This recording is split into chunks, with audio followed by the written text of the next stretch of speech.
Hi, this is Paulo with AEvent support. In this video, I'm going to show you how you can enable Kartra for your timeline and the on registration options available once it is successfully integrated. Alright, once you're logged into AEvent, let's add Kartra to your timeline.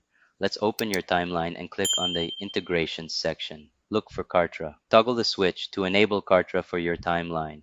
Once enabled, we can now access the integration settings by clicking on the gear icon. From here, you can see the on-registration options for Kartra. You can select a list, a sequence, and a tag you want registrants added to upon registration. Click on Select List and choose your desired list. Let's do the same for sequence. The same with tag.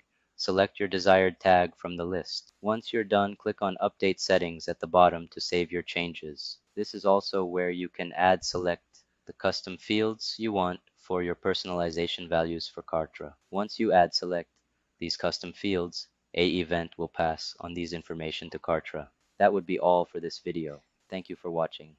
If you liked this video, please comment below, give it a thumbs up, and subscribe to the channel to get notified when we add more videos.